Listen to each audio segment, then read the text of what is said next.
Bonjour à toutes et à tous, on se retrouve pour la vidéo de House of the Dragon épisode 2 de la saison 2, 100% spoilers. Et avant de rentrer dans la critique à proprement parler, un épisode que j'ai beaucoup aimé, avant de rentrer, il y a quelques petites précisions que je dois dire sur la vidéo précédente. La vidéo a eu énormément de pouces rouges, pas mal de commentaires désagréables.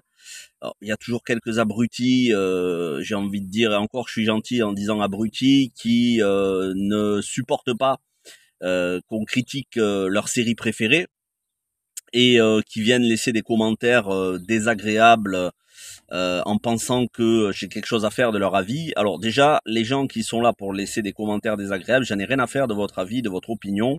Le commentaire est supprimé et vous êtes banni définitivement. Je dis ça pour les 4 ou 5 personnes qui se sont permis de venir de venir faire les méprisants et les condescendants. Vous êtes ban définitif, donc c'est pas la peine de laisser des messages, des commentaires, ça servira à rien. Pour les autres qui laissent des pouces rouges, si vous pensez que j'en ai quelque chose à faire, c'est que c'est mal me connaître. Et encore une fois, vous avez le droit d'aimer la série, vous avez le droit de pas aimer les Anneaux de pouvoir, parce que c'est ça qui m'a été reproché aussi. Mais il y a quand même des manières de le dire respectueuses, vous voyez. Et il y a aussi des manières de le dire nuancées. Moi, quand je vous dis que j'ai trouvé l'épisode de la semaine dernière moyen parce que très ennuyeux, je retirerai pas un seul mot de ce que j'ai dit d'ailleurs sur ma critique de la semaine dernière. Pour moi, l'épisode, c'était un coup d'épée dans l'eau. Malgré tout, il y avait quand même des qualités au niveau de l'interprétation, au niveau visuel, du décor, mais c'était trop long pour moi à se mettre en place, contrairement à l'épisode qu'on a eu cette semaine. Donc, si vous n'êtes pas capable d'exprimer un avis construit, argumenté, c'est pas la peine de venir sur la chaîne. Moi, ici, je suis pas n'importe quelle chaîne YouTube. Je fais de la modération dans les commentaires. Je laisse que les gens intelligents, les autres, les cons, ça dégage.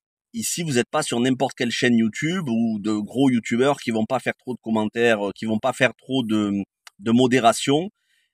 Ici, soit vous aimez ce que je dis, soit si vous n'êtes pas d'accord avec ce que je dis, vous l'exprimez respectueusement. Dans le cas contraire, vous dégagez et vous dégagez définitivement. Voilà, je le dis de manière un petit peu brutale, mais je vous dis ce que je pense vraiment. Donc, que vous soyez d'accord, c'est bien, tant mieux. Que vous soyez pas d'accord, il n'y a pas de souci. Si c'est pas respectueux, ça dégage. Voilà, je vais pas m'encombrer comme j'ai fait il y a 2 ans de faire une journée entière pour répondre à tous les commentaires haineux sur les Anneaux de pouvoir ou sur House of the Dragon parce que les gens sont pas d'accord avec mon point de vue. J'ai pas de temps à perdre. Vous aimez ce que j'ai à dire. Si vous aimez pas, vous êtes respectueux, pas de problème. Si vous aimez pas et que vous n'êtes pas respectueux, ça dégage direct, définitif. Voilà, ça c'est de base déjà, et encore une fois, il y a des dizaines et des dizaines de youtubeurs qui parlent de cette série et qui parleront du Seigneur des Anneaux. Si vous aimez pas la manière dont j'en parle, eh ben vous allez ailleurs, vous allez chez eux, il n'y a pas de souci. Moi je ne vous retiens pas et je ne vous demande pas de regarder mes vidéos. Je les fais pour moi et pour les personnes qui les apprécient. Ça c'est la première chose. Deuxième chose, tout ce que j'ai dit la semaine dernière concernant l'épisode 1, je maintiens que on n'était pas rentré assez vite dans le vif du sujet. Ce qui est dommage, c'était une heure assez ennuyeuse la semaine dernière. Mais cet épisode de cette semaine est excellent. C'est pour moi l'épisode qu'on aurait dû avoir la semaine dernière. Et même s'il y a encore des petites choses à régler, hein, notamment le fait que on n'a quand même pas beaucoup d'action, hein, c'est encore de la parlotte, mais c'est intéressant parce que vraiment les choses commencent à se dessiner et déjà ici on a des actions, des décisions qui sont fortes de sens. La semaine dernière c'était juste la fin de l'épisode qui était vraiment intéressante avec l'assassinat de Jaehaerys, le fils de Aegon. Et là cette semaine c'est beaucoup plus intéressant. On commence à avoir du combat, on commence à avoir des trahisons, on commence à avoir des choses qui se passent, des gens qui sont infiltrés. Je pense à Eric ou Arik, je sais plus, les deux jumeaux. Il y en a un qui va s'infiltrer sur l'ordre de Criston Cole, il va s'infiltrer à Père Dragon, il se bat contre son jumeau, les deux meurent à la fin. Ça, c'est bien, il y a de la tension, il y a de l'action, enfin ça bouge un peu. Pareil, entre Rhaenyra et Daemon, la tension est palpable et Matt Smith est incroyable, mais de toute façon, Matt Smith est un acteur de fou. Voilà, Matt Smith, moi, je trouve qu'il est irréprochable depuis le début de la série, comme la quasi-totalité du casting d'ailleurs. C'est la grande force de cette série. La faiblesse, c'est que pour l'instant, on n'a pas assez d'action et que on reste un peu souvent dans les mêmes décors. Mais la force, c'est l'interprétation. Et même l'acteur, j'ai oublié son nom, l'acteur qui fait Aegon le roi, au début de l'épisode, je l'ai trouvé pas très bon, mais en fin d'épisode, je l'ai trouvé bien meilleur. Et finalement, je pense que l'acteur est bon, mais il rend son personnage un peu détestable, un peu puéril. Finalement, l'acteur est bon, mais c'est le personnage que j'aime pas. C'est la manière dont est le personnage, la manière d'être. Sinon, voilà, tout le reste de l'épisode, que ce soit Alicent, Olivia Cook, toujours aussi excellente. L'actrice qui fait Elena, j'ai trouvé que l'actrice qui fait Elena était extraordinaire. Là, elle est très touchante. La manière dont elle joue le traumatisme qu'elle a de parcourir la rue avec l'enfant, avec son cadavre, avec le cadavre de son enfant devant elle. À un moment donné, elle a une espèce de stress post-traumatique. J'ai trouvé qu'elle le jouait très très bien. C'est vraiment la force de la série. Et puis pour moi, il y a le GOAT, le patron, celui qui me fascine par son jeu. C'est Rhys Ifans Otto Hightower. Il est vraiment excellent. Je pourrais l'écouter pendant des heures en plus en version originale. Il a tellement de subtilité dans son jeu d'acteur, dans le regard. Le mec est tellement charismatique, mais vraiment. Otto, c'est Rhys Ifans, pour moi, c'est le choix parfait, même si tous les autres sont très très bons aussi. On est quand même loin de la saison 1 quand on voit Rhaenyra. On a du mal à se rappeler qu'elle a été une jeune fille un peu innocente. Quand on se souvient de Viserys avec Paddy Considine dans la saison 1, on est déjà très loin de tout ça. On a oublié un petit peu le calme et l'innocence de la saison 1, ça c'est bien. Mais en même temps, voilà, il y a un petit côté nostalgique. La saison 1 me manque. Je dois te dire que la saison 1 me manque. J'ai préféré la saison 1 pour l'instant. On n'en est qu'à 2 épisodes, bien sûr, même si ça fait déjà un quart de la saison 2, hein, puisqu'il y a que 8 épisodes.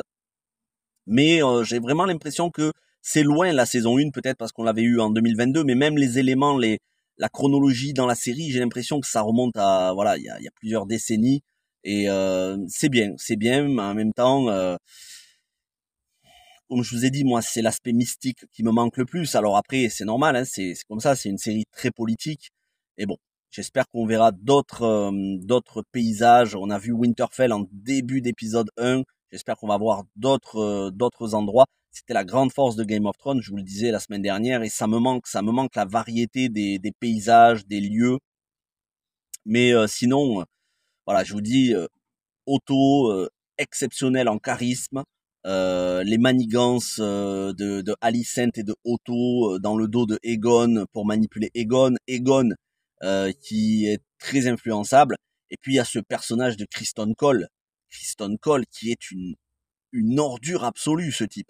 Le mec n'a absolument aucun honneur. Et je regarde, et apparemment il y a beaucoup de gens qui détestent le personnage, mais c'est voulu, hein, c'est pas l'acteur. L'acteur est excellent. C'est voulu. D'ailleurs, je crois que l'acteur s'est pris pas mal de commentaires désagréables, ce qui est pitoyable de la part des gens qui confondent l'acteur et le personnage. Confondez pas, l'acteur, le mec ça se trouve, il est très sympa dans la vie. Il faut pas confondre l'acteur et le personnage. Il y a toujours des gens qui sont complètement décérébrés, qui arrivent plus à faire la distinction entre fiction et réalité. Mais l'acteur est excellent, le personnage est détestable. Et je crois, j'ai lu un petit peu les critiques, pas vidéo, hein, je regarde aucune critique vidéo sur la série, mais je crois qu'il y a quelques différences, que dans la série, il devient la main du roi alors qu'il l'est pas dans les livres, ou alors il devient la main du roi plus tôt que dans les livres. Je peux pas comparer avec les livres, donc autant sur le Seigneur des Anneaux, je pourrais faire des comparaisons, autant sur House of the Dragon, j'ai pas lu Feu et Sang en entier. Donc moi je vais pas juger sur l'adaptation, je juge la série pour ce qu'elle est, pour ce qu'elle propose. Et même si la semaine dernière je m'étais fait spoiler, je savais que Criston Cole allait devenir la main du roi, parce qu'apparemment il y a des journalistes ou il y a des gens qui ont vu l'épisode 2, et j'étais tombé sur un site où j'avais lu que Criston Cole devenait la main du roi. Donc j'attendais ça dans l'épisode. Mais oui, on voit vraiment que celui-là, il a plus aucun honneur. Et alors que en début de saison 1, où on avait de l'estime pour le personnage, ils deviennent détestables et Alicent, et là, c'est la fin de l'épisode, Alicent qui est à la fois attirée et manipulée par lui, elle le déteste et en même temps, euh, voilà, elle a une espèce d'attirance fusionnelle, charnelle pour lui, une sorte d'amour-haine. Ça va mal se terminer à mon avis. À mon avis, ça va très mal se terminer, même si je connais le destin des personnages, parce que bon, voilà, j'ai lu un petit peu ce qui arrive aux personnages dans les livres. Euh, j'ai hâte quand même qu'on avance et qu'on commence vraiment à rentrer dans le vif du sujet, la guerre, parce que c'est quand même la guerre, c'est quand même la destruction de la maison Targaryen. Donc, faudrait quand même qu'on rentre un petit peu, sauf s'ils veulent faire 5 ou 6 saisons. Mais ce serait dommage qu'on arrive à la guerre de la maison des maisons de la maison Targaryen seulement à la fin de cette saison. Moi, j'aurais voulu que ça commence plus tôt, quoi. Parce qu'on a quand même eu 10 épisodes en saison 1 pour nous préparer à tout ça. Donc il est temps de rentrer dans la destruction massive avec les dragons et des personnages importants qui meurent. Même si pour l'instant c'est des persos un peu secondaires qui meurent, il n'y a pas vraiment de personnages principaux importants qu'on a vus depuis le début qui sont morts, sauf Viserys, mais ça c'était en saison 1. Et enfin, des personnages qui ont été introduits, je crois, Adam de Karen, il me semble, et ça c'est un personnage important qu'on va voir par la suite. Il y en a un autre, le forgeron, pour ceux qui se demandent pourquoi on nous montre ce personnage. Apparemment, il est important dans le livre.